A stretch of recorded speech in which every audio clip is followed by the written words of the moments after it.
good people. And then I sat there at the end of the day and watched sort of the younger crowd who maybe I didn't know come in, be handed that list and just nod. And it's not a way to elect the judge. I think we should all be assessed based on our experience, our knowledge of the law, and our temperaments, to take this position and be an unbiased arbiter of the law. Thank you. Okay, thank you. Next question. Yes, please. So, my understanding is that the court, the job of the court is to let the people's cases be heard, and if there's ever a question, to generally side towards letting citizens bring their cases to the court.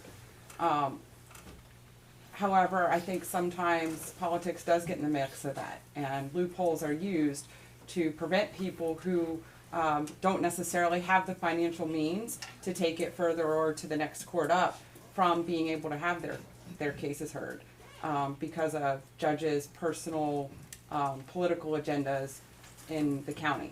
So I'm wondering how you think you will deal with that. If case comes to you involving other elected officials, how are you going to handle that? I'll jump in on this. As district attorney, I have never made a decision based on politics. Every decision I've ever made is based on the facts of that case and whether the law applies to those facts. I know I've made decisions and they were unpopular decisions. And people would look at the decision and they would question it, and they may say, oh, well, he made this decision because of this reason or that reason. I can honestly tell you that I took an oath of office to uphold the laws of Pennsylvania, and every decision I have made has been based on the facts of those decisions, the facts of those cases. In regards to our current judges, I have never seen a case where a judge has made a decision in our county for political purposes, and I can honestly say that. We have 4 amazing judges, and they follow the law, and they follow the law, and they apply the facts to the law. We're all aware of what a conflict is, and and as district attorney, I'm very aware of what a conflict is. And if I have a case where there's an outside influence because of the person we're investigating, or because of my relationship or somebody in my officer's relationship with that person, then I have an ethical duty to recuse myself from that case. And I have done that in numerous instances over the last 12 years. We have something set up, we have the Commonwealth Attorneys Act set up in criminal matters, where that case then will be referred to the Attorney General's office, and they would investigate and prosecute. And I will follow those same ethics if I'm elected as a judge. There will be no outside influence that would ever have any impact on any decision I make. Other responses? I think Sean summed that up very nicely. When I was in the DA's office, we, as an office, had to recuse our whole office a few times and refer cases to the Attorney General because of various conflicts. I personally have recused myself as a prosecutor from cases where maybe I knew the people involved too well and I couldn't be objective, because I always felt that as a prosecutor my job was being a truth seeker. Also, advocating for victims, but also seeking the truth and seeking justice. In private practice, I regularly screen new clients for conflict of interest. Again, like Sean said, I've never personally experienced any of our judges making a decision based on political affiliation or ties or for political gain. Certainly if I'm elected judge, I would recuse myself and always err on the side of caution. One of the things I've done in my campaign is limit financial contributions, because I want to avoid any appearance of impropriety. I just sometimes, people make contributions, and then, if their family member comes before the court, I just want to avoid that whole scenario and the whole smell test of that.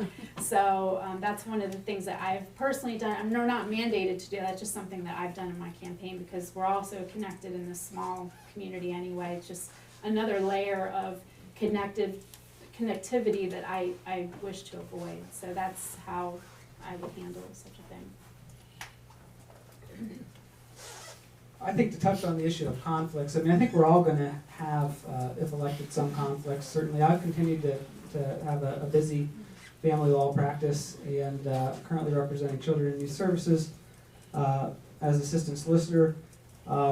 when elected, you know, as I said, we're all gonna have these conflicts and cases that we are gonna have to conflict out of and pass on to other judges. I think it's typically up to the judge to decide whether they have a conflict that prevents them from hearing something impartially. I think you need to elect people that you trust to make that decision honestly. I think it can be a concern in certain areas. And it's a small community. You know, people, just because you know the people that come in front of you doesn't necessarily mean there's going to be a conflict.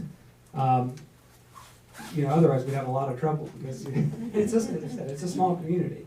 You just have to trust the people that you elect to make those decisions in an honest manner. With respect to the conflicts for campaign finance, I respect that Christie's doing that. I would like to point out that, I would not be able to run in this campaign given how much it costs. I mean, we just couldn't afford it. It would limit who could run. Most of the people that had contributed to my campaign have either done so in small amounts. The larger ones are either friends or family members who I would conflict out of anyway, or friends that live in State College, or Kristen's family from Syracuse, New York, who would never be in front of the court. But I'm thankful to the support that I've gotten, the financial support. I wouldn't be able to do this without it, but I don't think it will create any conflicts. Thank you. Other questions? Yes, sir. I'm sorry, I might jump back on the political bent of things, because we know that politics does play in judgeship from the get-go, from the Supreme Court of America down, and I think here at the grassroots level, it's very important. Going back to DA Wagner's statement of upholding the laws, we do have our Constitution of the state and Constitution of the federal government, but judgeships are really allowing an attack on our amendments, on our rights as citizens, going after freedom of religion, not from religion. The Second Amendment for bearing arms. Those decisions tend to be made in the court, and I'll go back to Roe v. Wade, where a judicial branch allowed the murder of millions of babies. So I'd just like to know how that stands in there. I mean, in the same way they say, well, I'm going to just play on the law, but the reality is laws have been made nationwide from this arena in the judicial branch. So just want to know where you stand, especially I'm going to say that if we have the ability to murder the unborn, then there's really nothing sacred in America. Where do you stand on that? And when is a child a child? Sir, I'll take this first. You're wrong. The next big abortion case or Second Amendment case is not going to come out of the Adams County Court of Common Pleas. That's like choosing a plumber based on his favorite baseball team. That is not what this race is about. Okay, I'm running, and I think if elected, I will be in the family court position. You're talking about divorces with financial issues that typically go through a divorce master first, who takes evidence on the record, applies a bunch of factors in alimony and equitable distribution, writes a report and recommendation, which the parties can then take exceptions to and go in front of the Court of Common Pleas. The judge then sits there and takes argument, usually based on the law, to see whether the divorce master made a mistake of fact, and applies the law and decisions above. There's nothing like abortion or gun rights in that. Custody cases, the same thing. There's a statutory factors that you look at in a custody case and that you have to give in an order when you make a decision. I can guarantee you that if elected, I will never oversee a Second Amendment case, an abortion case, or any of these hot-button political issues. They don't come out of the state county courts. They come out of, typically, one of the federal trial courts.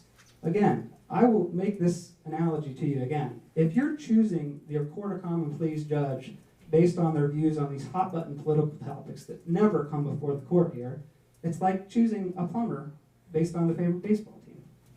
I tend to agree. I know plumbers do become baseball players, and that's the issue, because from here it's a stepping stone. I will accept that answer. Others? I think Matt summed it up, and it would be I can't imagine a time that we would consider at this level those issues. You said about stepping stone. This is not a stepping stone for me. I've lived in this community my entire life, and this would be the pinnacle of my career as far as I'm concerned. So I'm committed to staying in this community and serving this community. So I just wanted to mention that. But as far as those hot button issues, it is highly unlikely if it would ever occur. Those issues normally occur in federal courts, that we would hear anything of that nature. The Court of Common Pleas is about people, and like Matt touched on, it's about people who are going through life-changing events a lot of the time. It's about people who are getting divorced, or people who, maybe they have a dispute with their neighbor or their landlord, or maybe they don't know where the boundary line is. They have an argument about the boundary line between their property, or maybe they're a victim of a crime or accused of a crime. Maybe they're adopting a child, or maybe a loved one has passed away and they're administering that loved one's estate and they have to file an accounting and get it approved by the court. Those are the kinds of things that any of us would be dealing with as judges, and it is important to know that when you're deciding who you're voting for, because that's where the qualifications tie in and the experience ties in. It's really, as I put in a mailer in the spring, it is not about politics, it's about people. At least that's what it's about for me. So. You talk about stepping stone. I think if I ever ran for political office again after this election, I would be seeing Matter, Christie, and family law. Because I can assure you, my wife is right over there in the third row, and she has said that this is my last political election ever. I heard she gave her 2 weeks notice today. Yes, she gave me her 2 weeks notice today. So I can assure you, this would be the epitome of my career, and I would have no other desire to go any further, and it would be the ultimate job. What Matt and Christy both said, really those decisions are made by either the Pennsylvania Supreme Court. It's the highest court in the state or the highest court in the land that actually has the ability to make law, to interpret law. And then the lower courts, including us at the county level, we have to abide by that interpretation. And I can't look at a decision that the Pennsylvania Supreme Court made and said, you know what, I don't agree with them. I think that I'm going to handle this case this way, because they're going to smack my butt so quick it'll make my head spin. And that's why, as county judges, we have to follow the law. When we say follow the law, I mean not only statutes, but the law as created through case law from our appellate courts itself. So we're going to deal with the issues that everybody here has talked about today, and those are family law issues, those are criminal justice matters, and those are matters that impact all of our families on a daily basis. Okay, thank you. Let's take one more question, and then I'm going to ask for a quick closing statement from each person. Yes? Over half, it seems to me, of the most wanted cases that show up in the Times involve contempt of court. Can somebody explain to me just what's going on here? Is this a serious issue? I'll take this one. Contempt of court is a very broad term that can encompass many different things. Contempt of court is basically means that someone has basically failed, or they're accused of failing to follow a court order of some sort. It can be anywhere from a civil contempt or criminal contempt, indirect criminal contempt. There's all different kinds of contempts. I think a lot of probably what you see in the paper have to do with domestic relations contempt, meaning that there's been an alleged failure to pay child support, and therefore Judge Bigham has issued a contempt citation for that person to be brought into court and explain why they have failed to pay. Also, failure to pay court costs and fines can lead to a contempt charge by the court. Even in situations with municipal zoning violations, it can lead to the court holding someone in contempt. Even a failure to show up for jury duty can lead to contempt citation. So that's a very general term. I would suspect most of the folks you see in the newspaper, though, are probably listed for domestic relations types of contempts. It can also be, we do, our clerk of courts has done a great job in ensuring that individuals who have been convicted of crimes pay their fines and costs, and most importantly, pay restitution. Restitution is to make a victim whole. And our judges do a great job of ensuring in most of those cases that the money that comes in goes to restitution first, so that those victims can be made whole. And I think it's also a good thing that that's what you're seeing as our most wanted here in Adams County. I think it shows that our sheriff's office and our police are doing a pretty good job, that you're not seeing armed robbers and rapists and murderers who are most wanted. Rather, you're seeing people that haven't paid their fines as most wanted. I think that was well explained by the other two candidates. I think probably 90% of the cases you're seeing in the merchandise or in the paper are domestic relations cases.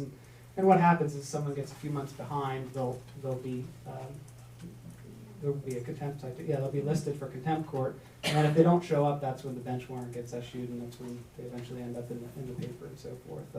As for the ones with in criminal court, Sean brought it up, so it's another issue that I think is important to talk about here. I think it would be eye-opening for the public to get on the Unified Judicial System web portal and pull up some docket sheets of people who they know have been convicted of a crime, and just look what our legislature has done with, in an effort to, no new taxes, with the fees. I had a reason to look at a docket sheet recently in this case, and it was a theft. It was an important thing. There was restitution of $1,700 for this theft.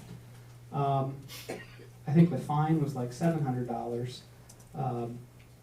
So you're talking about $2,500 in fines and restitution, and then you look at the court costs. There was like 30 different categories for all these things, like the computer fee and so on. So 30 different things, and I think her total costs were like 20. They were more than the. I think they were more than the fines and the restitution in the case. And so what you're seeing with those types of cases is this sort of merry-go-round that we see, that people get out of prison, they have this criminal record now, all these court costs are put on them. And listen, I'm not a softy on crime or anything like that, but you're setting them up for failure, and I think it's something the public should be generally aware of. It's a political issue, it's not necessarily a judicial issue, but I don't think it's something that people outside the court system really understand. This merry-go-round that's created by the huge amount of costs that are put on criminal defendants. Thanks. Okay, thank you. I'm going to ask each candidate to give us 1 minute of why he or she is better than everybody else. Let's go in reverse alphabetical order. Sean, why don't you start? Thank you. Well, I'm not going to say I'm better than everybody else. I think the key is we have two openings.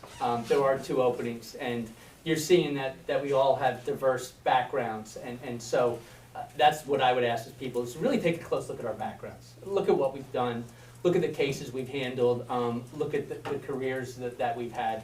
All I'm asking is to take a close look at my background. I think I've proven what I can do in public service based on my role as a district attorney. I think that you can look at my record as a district attorney, and I'm asking, when you look at that, I think you'll see what kind of judge I'll be based on what kind of district attorney I've been. I want to thank everybody for coming tonight, taking time out of your busy lives. I want to thank Matt and Christy. Matt is correct. It hasn't been fun, but it hasn't been enjoyable.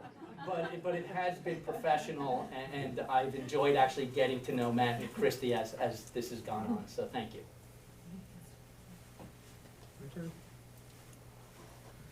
Well, I sort of touched on it before. I think I'm the best candidate because when you look at what the two judges who are retiring do, and what I've done as attorney, I think that my experience, my knowledge of the law matches up very well with the types of cases handled by those two retiring judges.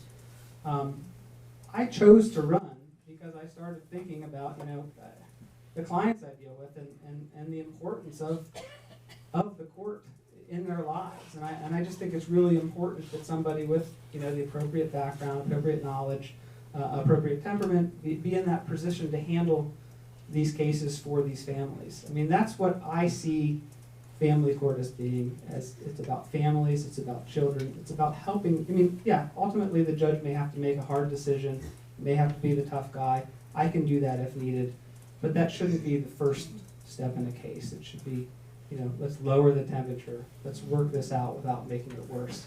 And I think I'm very suitable for that particular position. Thank you. I agree with Matt, especially in family court, and he and I have been on opposite sides before, and we actually work very well together for our clients because we do have a similar approach when it comes to dealing with families and children. It's not about exacerbating the angst, it's about quashing the angst and helping people. My whole career has been about helping people. That's why I became a lawyer. I've represented a lot of people for free. I'm sure Matt has done that too. Living in this community, you have to give back. You know, we have so much and we have to give back, and we should give back.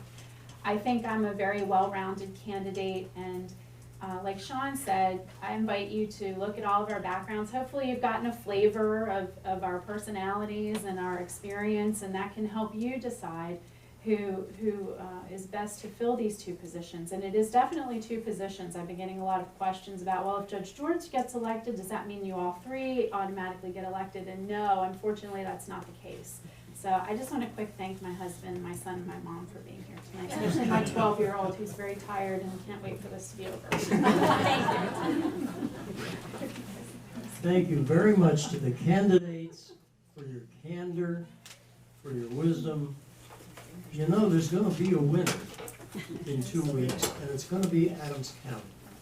I mean, there's no question about that. We cannot lose with these three candidates. And I really appreciate their being here tonight. Kathy, thank you again for your help. Thank you for the refreshments that I am about to partake in. If you have additional questions, I hope our group of three will stick around for a few minutes and be badgered. All right? Okay, thank you all for coming.